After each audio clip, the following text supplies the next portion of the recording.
Halo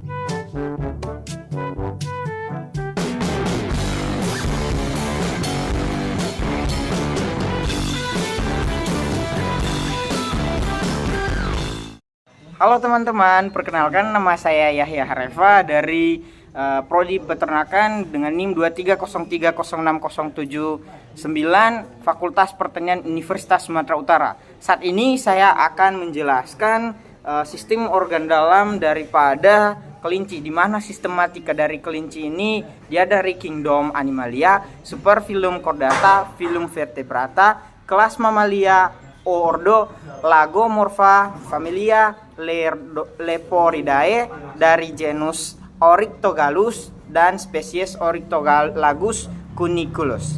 Mungkin saja.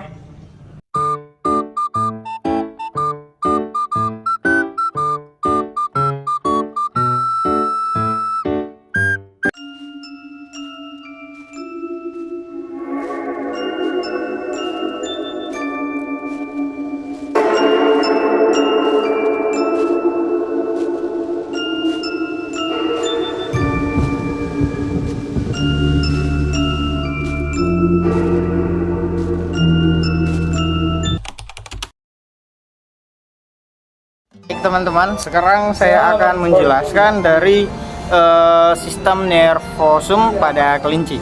Di sini sistem nervosum itu adalah otak. Otak kelinci terbagi menjadi beberapa bagian, termasuk otak besar cerebrum yang paling depan, ini baru cerebellum di belakang, dan batak otak pons dan medula oblongata.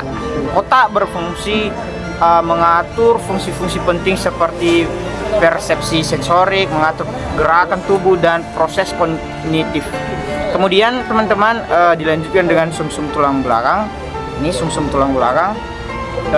Sumsum tulang belakang ini bagian dari sistem saraf pusat yang berjalan melalui kanal tulang belakang, tulang sampai tulang ekor. Ini adalah jalur komunikasi antara otak dan tubuh, membawa sinyal-sinyal sensorik dari tubuh ke otak dan mengirim sinyal motorik dari otak ke tubuh. Halo teman-teman, saya akan menjelaskan sistem pencernaan pada kelinci.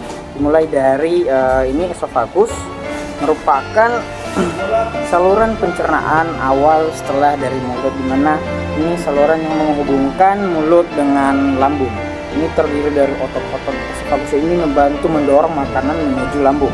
Kemudian di sini dilanjutkan dengan lambung atau ventriculus, tempat penampungan dan pencernaan awal pada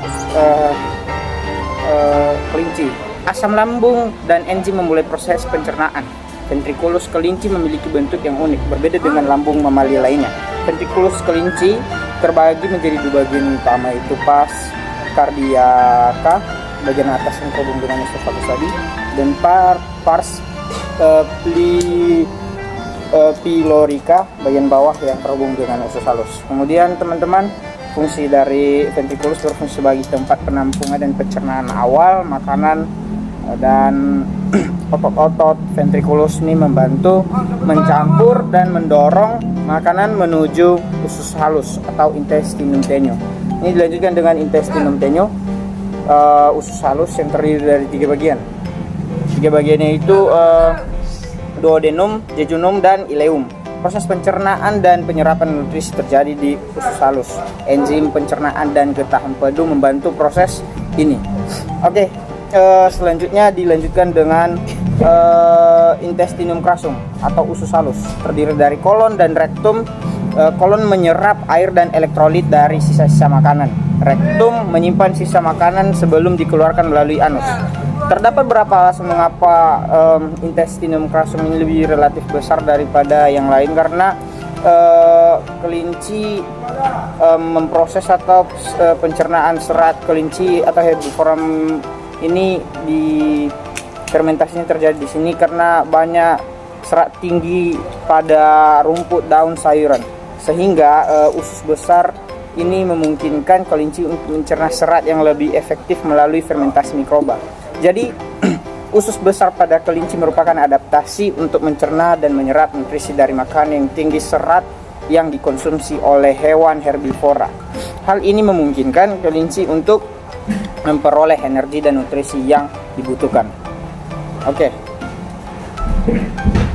Selanjutnya dilanjutkan tempat penampungan urin, urinary bladder.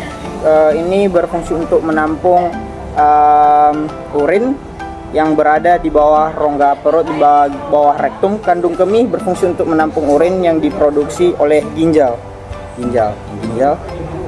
dan sebelum dikeluarkan dalam tubuh. Urin yang ditampung dalam kandung kemih kelinci kemudian akan dikeluarkan melalui uretra. Baik yang terakhir ini saluran pembuangan, yaitu anus. Anus ini merupakan saluran akhir dari sistem pencernaan, di mana semua sisa-sisa dari sistem pencernaan akan dibuang pada anus melalui dalam bentuk feses. Demikian saya, terima kasih.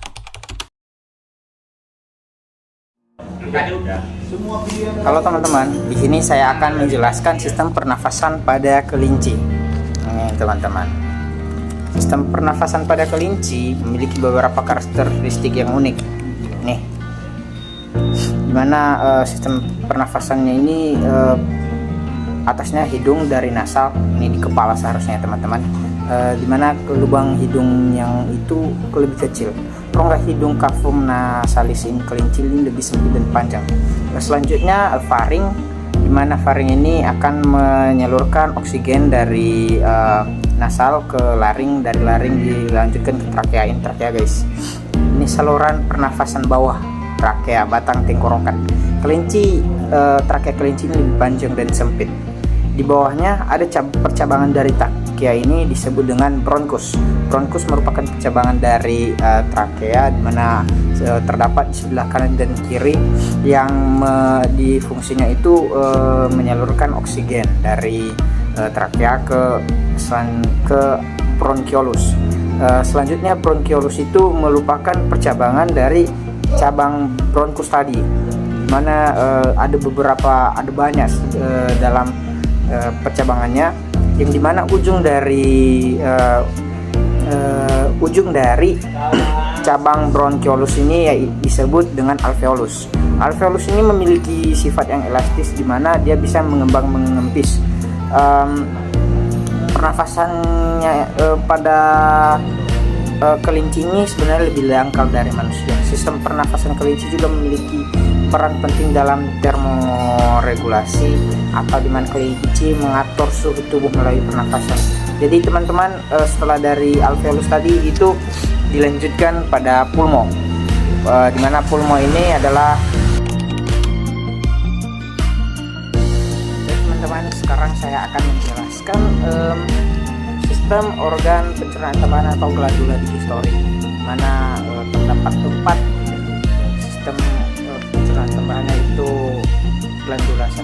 Pertama, glandula salivary, kelenjar pencerat ludah yang bermuara dalam rongga mulut. Ini merupakan enzim juga ya teman-teman. Glandula parotis, pasang terletak di belakang mandibula, bagian bawah. Kemudian glandula sublingualis, di bawah lingua glandula infraorbitalis, kelenjar saliva, membasahi pakan untuk memudahkan penelaran.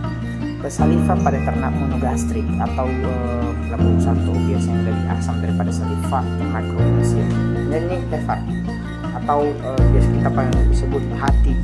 Ini terletak di sebelah kanan, tempat metabolisme protein. Ini fungsinya tempat metabolisme protein lemak dan karbohidrat, serta sebagai tempat pusat detoksifikasi senyawa racun dalam tubuh. Hepat juga menghasilkan cairan empedu yang dialirkan melalui ductus hepaticus. Nih, selanjutnya ini vesica vilea atau kantong empedu tadi. Vesica vilea ini memiliki beberapa fungsi utama, yaitu kantong empedu memiliki fungsi utama yaitu penyimpanan empedu. Kantong empedu sebagai tempat empedu sendiri yang diproduksi oleh hati tadi dari kembar sambungan di sini. Sebagai tempat penyimpanan konsentrasi dan sekresi empedu yang berperan penting dalam proses pencernaan dan penyerapan lemak serta vitamin di dalam tubuh. Selanjutnya, fungsi dari empedu tadi adalah menyimpan sementara empedu dihasilkan dan diproduksi oleh hati. Fungsi utama kantong empedu adalah sebagai tempat penyimpanan konsentrasi dan sekresi empedu yang berperan penting dalam proses pencernaan dan penyerapan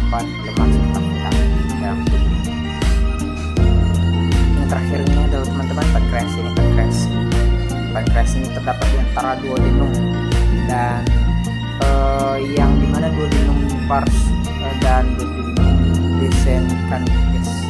Ini terdapat di dalam pankreas ini duodenum tadi atau usus halus, intestine setelah lambung ini terdapat di pankreas.